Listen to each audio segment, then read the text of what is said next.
क्या आपने कभी सोचा है कि उम्र बढ़ने के साथ हमारा सबसे बड़ा सहारा क्या होता है? क्या वो हमारे बेटे बेटियां होते हैं? क्या वो हमारे रिश्तेदार, दोस्त या पड़ोसी होते हैं? या फिर कुछ ऐसा है जिसे हम अक्सर नजरअंदाज कर देते हैं? मैं जानता हूं, जब हम बुजुर्ग होते हैं तो अक्सर दिल में यही उम्मीद रहती है कि परिवार साथ देगा, बच्चे संभाल लेंगे और जीवन आसान रहेगा। लेकिन आज मैं आपसे कुछ ऐसी बातें साझा करने जा रहा हूं जो शायद आपकी सोच को हमेशा के लिए बदल दे। आज हम बात करेंगे उन 6 मजबूत आधारों की जिनके सहारे जीवन के किसी भी तूफान में भी आप न सिर्फ टिके रहेंगे बल्कि सम्मान से खड़े रहेंगे। इसलिए इस वीडियो को अंत तक देखिए, क्योंकि ये बातें किसी किताब की नहीं, ये उस अनुभव की हैं जो कई जीवन जीकर समझ आया है। आइए शुरू करते हैं। सबसे पहली और सबसे महत्वपूर्ण चीज है आपकी आर्थिक स्थिरता। आप लाख कहें कि पैसा सब कुछ नहीं होता, लेकिन यह भी सच्चाई है कि जब जेब में पैसा होता है तो आत्मसम्मान बना रहता है। मैंने रिचर्ड नाम के एक सज्जन की कहानी पढ़ी थी। वो 72 साल के थे, अमेरिका में रहते थे। उन्होंने अपनी जिंदगी भर की कमाई अपने बच्चों की पढ़ाई और शादी में लगा दी थी। उन्हें पूरा भरोसा था कि उनके बच्चे उनका ध्यान रखेंगे। पर वक्त ने करवट बदली। जब उनकी तबीयत खराब हुई और मेडिकल खर्चे बढ़ने लगे, तब बच्चों के अपने परिवार और जिम्मेदारियां इतनी ज्यादा थी कि वो चाहकर भी पिता की पूरी मदद नहीं कर सके। रिचर्ड साहब को एहसास हुआ कि अगर उन्होंने अपने लिए कुछ बचाकर रखा होता तो शायद वो अपने ऊपर बोझ जैसा महसूस नहीं करते।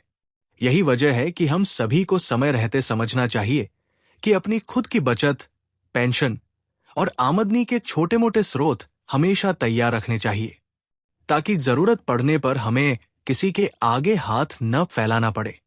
पैसे से प्यार नहीं खरीदा जा सकता, लेकिन आत्मनिर्भरता जरूर खरीदी जा सकती है। दूसरी सबसे मजबूत चीज है आपका स्वास्थ्य।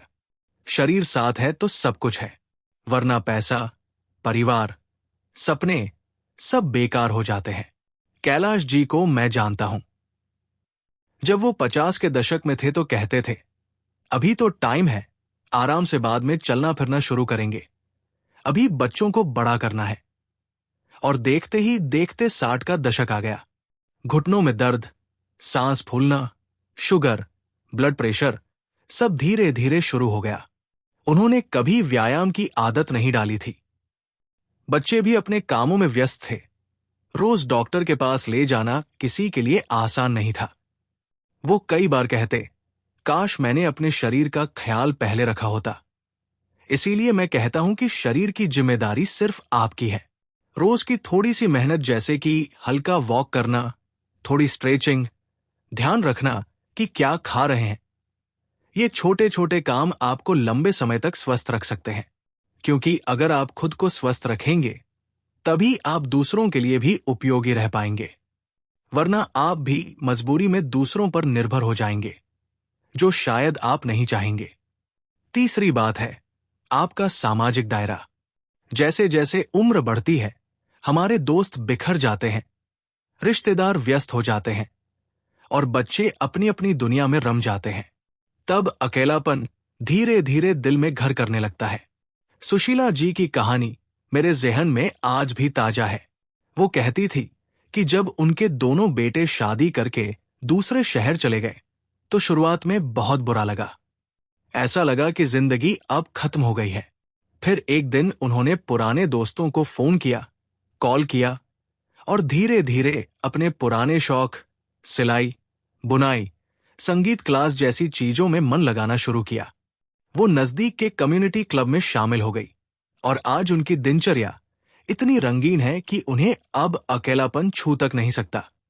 सच मानिए, बातचीत का, साथ का और दोस्ती का कोई विकल्प नहीं है। ये न केवल मन को हल्का करता है, बल्कि उम्र बढ़ने के साथ जीवन में उद्देश्य भी देता है। चौथी चीज है मानसिक मजबूती। जब मन मजबूत होता है तो बड़ी से बड़ी आपदा भी छोटी लगती है। मिसेस शर्मा की कहानी मैं हमेशा अपने दोस्तों को सुनाता हूं। वो 65 साल की उम्र में विधवा हो गई। शुरुआत में उन्होंने खुद को पूरी तरह अकेला और असहाय महसूस किया, लेकिन फिर उन्होंने खुद को संभाला। वो हर दिन सुबह ध्यान करती, नई किताबें पढ़ती और समाज सेवा में लग गई। उन्होंने अपने दिमाग को हमेशा कुछ नया सिखाते रहने की आदत डाली और आज वो दूसरों के लिए प्रेरणा है। जब हम मन को मजबूत बनाते हैं तो छोटी छोटी बातों में उलझना छोड़ देते हैं, जीवन के प्रति नजरिया बदल जाता है। आप भी चाहे तो आज से ही अपने मन को लचीलापन सिखा सकते हैं। ध्यान, किताबें पढ़ना, नए शौक अपनाना, दूसरों की मदद करना, ये सब मानसिक तौर पर बहुत ताकतवर बनाते हैं। अब बात करते हैं कानूनी तैयारी की। ये विषय थोड़ा भारी जरूर लगता है, लेकिन यकीन मानिए ये उतना ही जरूरी है। मिस्टर वर्मा का उदाहरण लीजिए। उन्होंने कभी अपनी संपत्ति को लेकर वसीयत नहीं बनाई थी। जब उनका अचानक देहांत हुआ तो बच्चों के बीच संपत्ति को लेकर विवाद शुरू हो गया। वो कहते हैं ना, लिखत पढ़त ना हो तो रिश्ते भी टूट जाते हैं। अगर वर्मा साहब ने समय रहते अपनी वसीयत, बैंक दस्तावेज और अन्य कानूनी कागज सही कर दिए होते तो उनके परिवार को इतनी परेशानी नहीं होती। इसलिए जरूरी है कि आप अपने कानूनी कागजात को समय रहते व्यवस्थित रखें। इससे न केवल आपका मन शांत रहेगा, बल्कि आपके जाने के बाद भी परिवार में शांति बनी रहेगी। इसमें कोई शर्म की बात नहीं है, ये जिम्मेदारी का काम है। आखिर में सबसे अहम बात है जीवन का उद्देश्य। जब हम रिटायर होते हैं या उम्र के इस मोड़ पर आते हैं तो अक्सर हमें लगता है कि अब हमारा काम खत्म हो गया, लेकिन सच ये है कि जब तक सांस है तब तक जीवन का उद्देश्य भी रहना चाहिए। अरुणा जी का उदाहरण मुझे बहुत पसंद है। वो 70 साल की उम्र में भी हर दिन 10 से 12 लड़कियों को मुफ्त में पढ़ाती है। उनके चेहरे की चमक, आंखों की ऊर्जा देखकर कोई नहीं कह सकता कि वो 70 साल की है। उन्होंने कहा था, जब मैं इन लड़कियों को पढ़ाती हूं मुझे लगता है कि मैं अभी भी दुनिया को कुछ दे रही हूं। यही भावना हमें जीने की ताकत देती है। आप भी सोचिए कि किस तरह अपने अनुभवों, ज्ञान या हुनर को समाज को दे सकते हैं। इससे न केवल दूसरों को फायदा होगा, बल्कि आपका दिल भी खुश रहेगा।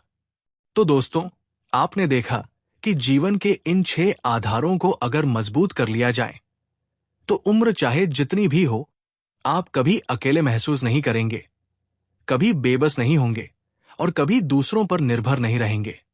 आर्थिक स्थिरता, स्वास्थ्य, दोस्ती, मानसिक मजबूती, कानूनी तैयारी और जीवन का उद्देश्य, यही वो सहारे हैं जो उम्र के हर पड़ाव पर आपको संभाल कर रखेंगे। अगर आप मानते हैं कि ये बातें जरूरी हैं तो नीचे लिखकर अपना नाम और अपनी उम्र जरूर लिखें, ताकि हमें पता लग सके कि क्या मेरी वीडियो आप तक पहुंच रही है। और बताइए कि आप इस सफर में हमारे साथ हैं। और अगर चैनल सब्सक्राइब नहीं किया है तो अभी कर लीजिए, ताकि हम ऐसी ही जीवन बदलने वाली बातें फिर ला सकें। याद रखिए, असली सहारा बाहर नहीं, हमारे अंदर होता है। मिलते हैं अगली वीडियो में।